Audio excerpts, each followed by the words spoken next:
I'm giving my game ball to Josh Allen, who's had to sit around at home and listen to us hype a kicker, a Jaguars kick returner who lost the game, by the way. And Josh Allen's like, I had 358 and 5, you dummies, against this incredible Washington defense that's got this amazing pass rush and all these first-round picks. Josh Allen looked like the kid who should be moved up from junior varsity to varsity in this game. Oh, we got to move him up. He doesn't belong on the field with them. It's his best game of the season. You've been waiting for the Josh Allen game this season. This was a Josh Allen game. The Bills are fully hit their stride. They are a juggernaut, and that guy is one of the best 5 players in the league. Wow. All right. Big statement there from Kyle Brandt, who joins us as he does every week here on Tuesdays during the regular season. First, welcome, Kyle. Second, top 5 player in the league. That's right. Do you have a handy list of the 4 you've got in front of him? I can probably think of 2 or 3. Oh, yeah, sure. Lay that on us first. Diggs, Dawson Knox, Milano. I mean, how many do you guys want? My only regret, sometimes I get caught up in the moment, Brownie and Maddie, and I do regret saying he's a top 5 player. I should have said he's a top 3 player. What are we talking about here? I can't only go this long listening about other quarterbacks and Dak Prescott this. They're all great. We have a quarterback on a rocket right now. I love this point of the year, because we finished 3 weeks, and some of these teams are liars and deceivers, and they're not anything like we thought they would be. The Steelers come to mind, who somehow beat this team week 1. I don't know how that happened. Yeah, that one's not aging well. Josh Allen, everything now is settling in like it's supposed to be. To the moon. Yes, top 5. So now the Bills are averaging over 30 points a game, returning to their 2020 form. Josh Allen completes over 74% of his passes against the Washington football team. I mean, that offense looked electric. What did you think of Josh's performance in week 3? Well, I knew that game was coming, Maddie. We all did. It wasn't, that's one of the, when the schedule comes out in April or whenever it is, or May, and you look at the schedule, you're like, Washington, that'll be tough. They got that defensive line, and it's all first-round draft picks. That is never the game that you would have picked as the Josh Allen 2021 explosion game. This week against Houston, sure, but not home against Washington, and that's what's so great about it. This was never a game. Antonio Gibson made it kind of exciting with that long catch and run, but this was a walloping from start to finish against a team that's well-coached and has a good defense. This is the team supposed to give the Bills a little bit of trouble. No trouble, none whatsoever. And so I guess it's cool to see the Josh Allen game. Never would have thought it would be against Washington. That's why this team's already full of surprises. So you mentioned Dawson Knox here, Kyle, and made an acrobatic play to catch a touchdown from Josh in the game. I don't know if you saw the celebration afterwards, but I need your review of this celebration. I don't know if they pulled this out of a scene from There's Something About Mary, but he scores the touchdown, and they go with the prom pose. Did you see this? Yeah. I saw it. You can practically smell the boutonniere coming off the photo. So I would, and typically, I think Josh was hand on the hip, which means that he would have brought the corsage, and then Dawson would have been responsible for the boutonniere. There it is. It's an absolutely beautiful moment. They look like, you know what? A lot of times you go to prom. I don't know about you guys. I went to my senior prom with a friend. It's a great girl named Beth, who I'd been friends with for 4 years. We didn't have the kind of romantic thing, and that's fine. We were just there to have time and sneak a few beers. We took that exact pose. I think the most fun you have at prom is with a friend. Now, maybe that's because I didn't have a girlfriend at the time, so my prom was PG rated, but I relate here to Josh and Dawson, and they're a great-looking couple of friends. Hey, I will say there's a lot less pressure there when it's with a friend, right, Maddie? I was going to say, I went to prom with a friend. I went to prom with a friend my junior and senior year. Wasn't about having any boyfriends. I was too busy in the books, is what the bookworms say, I guess. We look back at this week 1 loss against the Steelers, and I feel like Bills fans and media members are kind of just scratching their heads as like, is this going to be the loss that haunts this team throughout the season? What do you think? Our mutual friend, former Buffalo Bill Ross Tucker, I think put it perfectly. He said, I suggest that the NFL launches an investigation into how the Steelers beat the Bills week 1. I support that. Something is going on here. I smell skullduggery because the Steelers look bad. And Roethlisberger, God bless him. I love the guy and respect his career. Looks like an ornery old man, and he's got a sore pec, and they just had nothing against Cincinnati last week. It was really bad. And yet they had the Bills number, and the Bills looked awful in that game. But here's what I always say, and we talked about this a couple weeks ago. Week 1 is a liar. It's pathological. The needles are always jumping.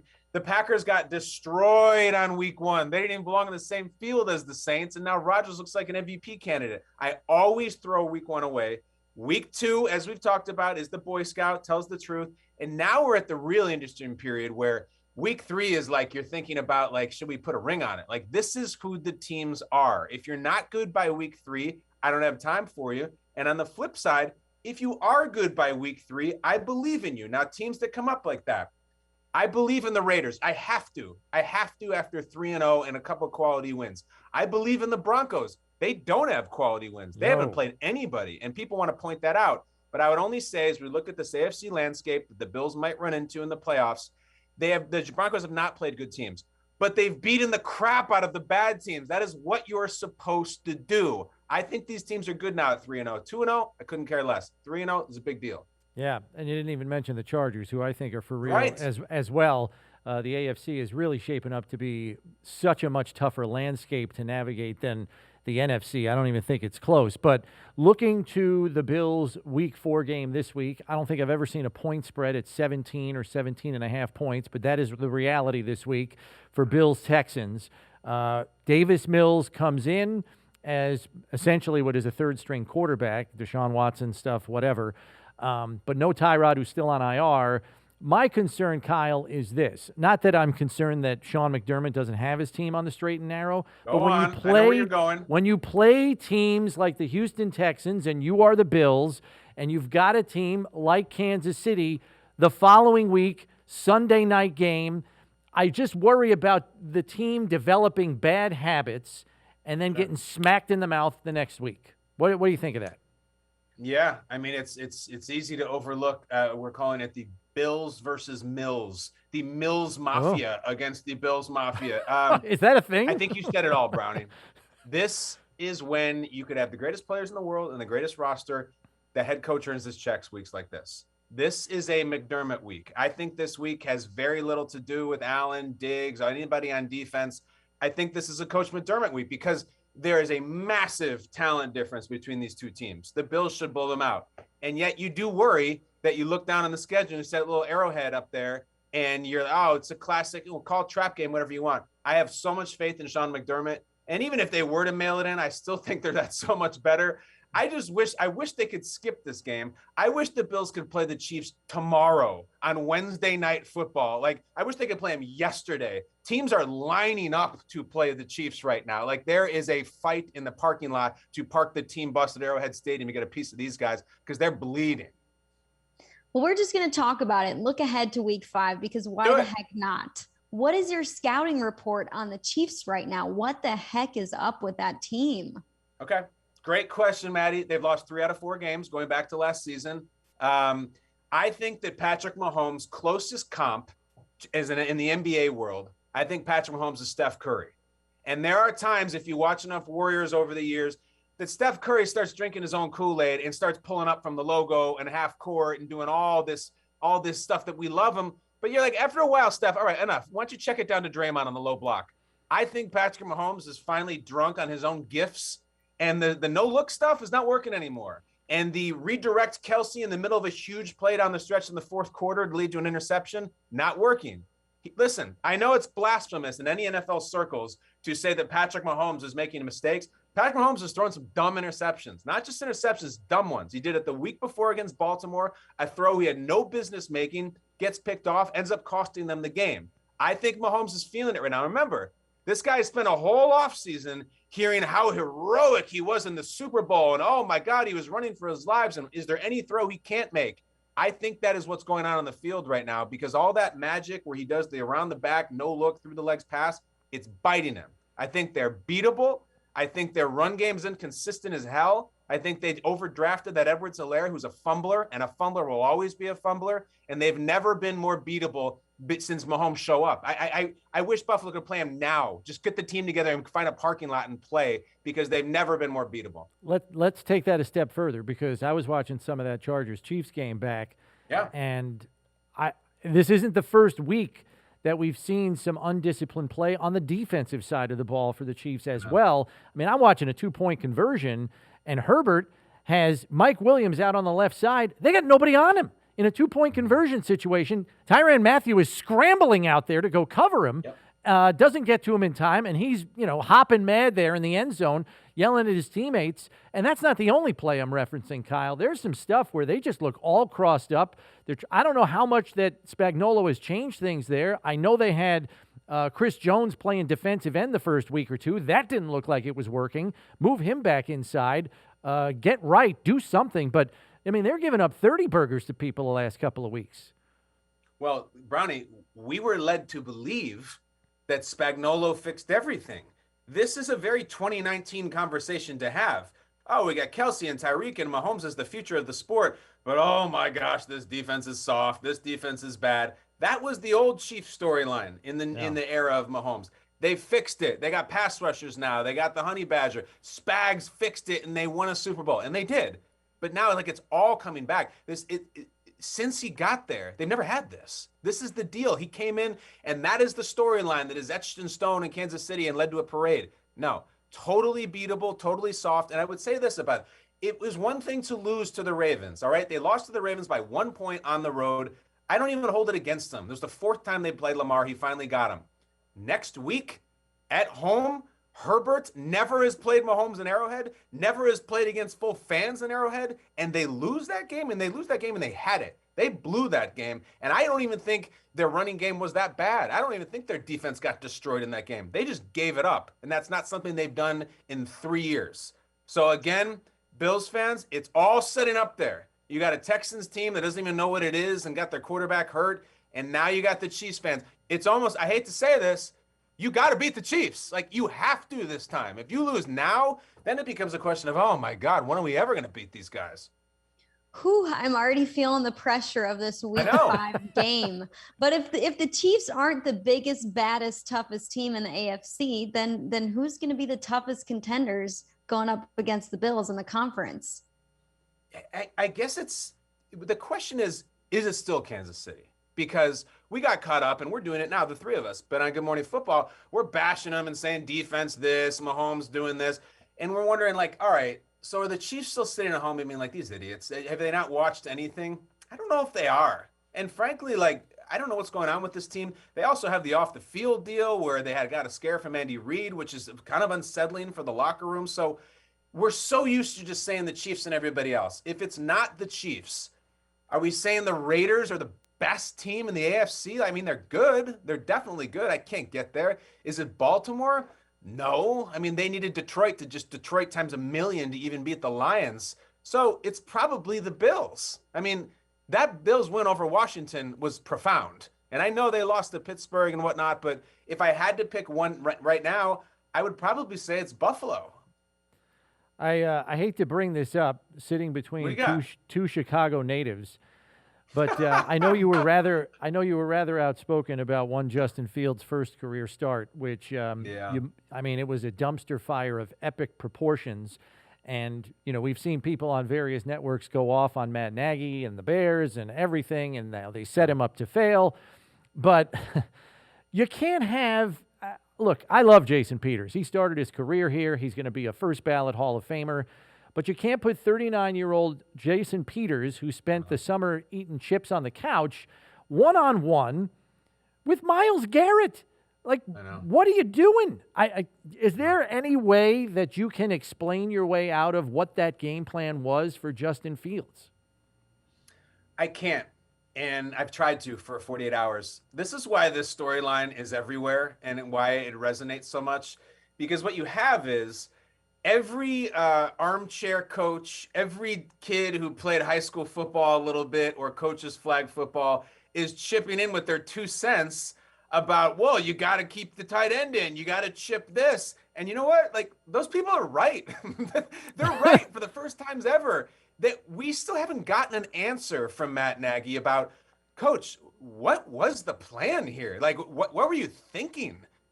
Explain to us. Let us into the game plan of what didn't work that you did. He just hasn't explained it. All he did was come out and announce that Nick Foles has entered the chat. and now he's part of this mess when you just need to calm it down. I still don't know what they were doing against Myles Garrett. You think, all right, so they gave up 9 sacks. After 6, like that's when you like break glass in case of emergency. Like we have a crisis here. They weren't even getting warmed up at 6. So Matt Nagy is a great person. I love him as a man. I've met him. I've hung out with him. He comes from a great pedigreed background. I don't know what in the hell that was, but the Bears are around for 102 years and they've never seen a worse performance than that. Don't even get me started. My blood's already boiling. My dad's going to be calling me in a second once he hears this interview just adding on to why he's so annoyed with the Chicago Bears. But with Justin Fields' performance, with what we've seen from other rookies, is there a best rookie quarterback at this point, or are they all kind of on the same playing field through 3 weeks? Yeah, I guess Trey Lance by default, because he just comes out and makes these cool little cameos. But I'll tell you the one I'm most pissed off about. I hate that the Mac Jones thing is not working. I hate it because A, it's great Shakespearean theater if the Brady replacement is suddenly amazing right off the bat. And B, they've taken all the steam out of what I've been calling Super Bowl 55.5, which is this weekend at Foxborough. They can't get their act together. Mac Jones throws 3 picks. And even the Brady and the Bucs didn't help by getting blown up by the Rams. So, like, this was supposed to be the biggest regular season game of all time. This was supposed to have the hypes. And imagine if they came in and Mac Jones is slinging it and he looks like the rookie of the year and the Bucs are undefeated. Now it's like, I don't know. They'll roll over on the Pats, probably Tampa will, and then there'll be a contentious handshake we have to look forward to at the end of the game. So there is no great quarterback out of the rookies right now. Lawrence goes tomorrow night against Cincinnati, but the one I am most upset with is Mac Jones because I needed that regular season game. I needed that thing. I just love that Patriots fans this weekend are going to be like that obsessive compulsive ex-boyfriend that just can't let go. And wants him back. You know, I want my girlfriend back. I want my girlfriend back. And that girlfriend is Tom Brady, and he ain't coming back. He's there to say hi, and you just happen to cross paths with him on the street somewhere, and you think you can rekindle something, and it's just not happening. I'm soaking all of that up. Metaphor. Do you think? All right. So we were talking about this morning about. I don't think anybody thinks that the Patriots fans are going to boo Brady. That's fine, but. What if Brady does one of these rushing touchdowns that he does and does a huge emphatic spike and does one of those screams? Does Foxborough boo him then just out of their natural guttural reaction? I think they do. Now, I think a better celebration is if he does get into the end zone, he hands the ball to Gronk. Gronk spikes it emphatically, and then they both kind of do the Queen's wave up to the crowd. Just do a full 360, little Queen wave action, or do the prom picture. I'm just as happy with that too. I mean, copy Josh and Dawson and make it go. Make it go. I'd soak that all up. Kyle, I've said it for over a year. The best win that the Bills had last year, by far, the most enjoyable. It's not even close. It's Week 16, Monday night at New England. Belichick slamming the phone into the Microsoft Surface box. That is 20 years of angst in Buffalo released in one game. It was nothing comes close. I remember the post-game Belichick McDermott, embrace was not terse, not cold. And I remember Belichick, talking to him in his ear and everything. And I was like, oh my God, the whole world just changed. Never mind the AFC East. I feel like the whole NFL just changed. That was a crazy game. And that phone spike, that's as good as it gets. Yeah, that was a coming-of-age coaching moment for Sean McDermott. I know. All right, if we've seen Bill Belichick do that against the Bills in a loss, what do we think a Bill Belichick cam would look like, or what do you think it would pick up when he's playing against his former quarterback in Tom Brady? What do we hope it's going to pick up, I guess? Well, how about just some actual authentic human emotion? Belichick has had that at times. There's times it comes out and he breaks character with the media when some good things have happened and when some terrible things have happened with the Patriots. And it's an extreme example, but I remember when the whole Aaron Hernandez thing broke, he came out and had this very, very emotional, eloquent press conference that went on for a long time. He has that in him for good and bad. And yet I worry he's just going to do the poker face thing, because we pulled up a quote this morning that Schrager did on our show where Belichick was asked, what's it going to be like, about Tom. And I'm paraphrasing here, but he said, we lost a lot of guys over the years, and then you see him, like Chris Hogan is a guy that we lost, and then we play against him. We're like, hold on. Bill. Chris Hogan is a very nice player and a very nice story and a very nice guy. Do not mention Chris Hogan playing him again when it comes to Brady. That's not even in the same stretch. I don't even want to hear about Gronk or Edelman I don't even any sport. So I find it disrespectful to the Brady equity to even mention Chris Hogan's name in any context. Yeah. So if that's how Bill's going to play it, it might be nasty. I mean, at least go Ty Law or Lawyer Malloy or Vince Wilfork. Yeah, Vince Wilfork. Like Richard at least Seymour. get in the vicinity. My God. Chris Hogan, and I love Chris Hogan too. He's a former Bill. Love him. I laughed this morning watching you guys on Good Morning Football because Maddie and I did a far briefer breakdown of the poor Lions fans sitting behind the uprights. You had a metal pointer.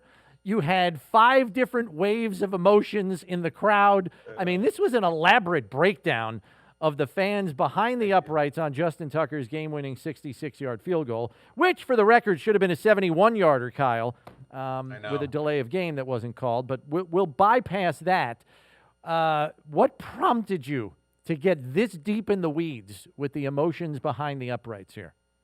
I'll tell you, Brownie, when I was in college, my last year of college, I had a huge poster above my bed, and it was when Michael Jordan made the shot over Brian Russell to beat the Jazz.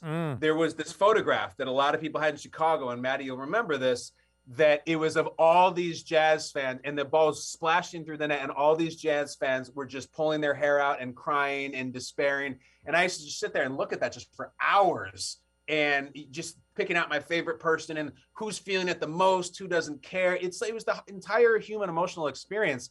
So there's this shot of the same thing as the ball's bouncing through the crossbars or the uprights. You can see all these Lions fans who are like, oh my God, we're going to beat Lamar Jackson. Oh my God.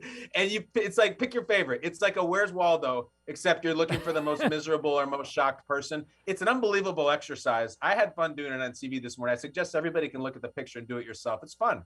Yeah, I don't know that Bills fans would be doing a whole lot of that because they've had some games like that over the years. They have. It was hard not to feel for Lions fans, especially knowing the penalty probably should have been called and wasn't.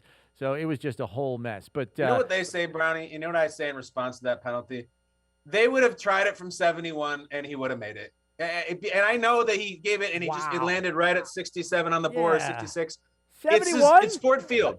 They could have tried it from 97, Brownie, and he would have kicked it, and a pigeon would have flown out of the rafters and grabbed the ball and brought it over the crossbars. Yeah. Whatever they needed, he would have made. All right, I think we wrap there on carrier pigeon out of the rafters. Kyle, thanks as always for the time.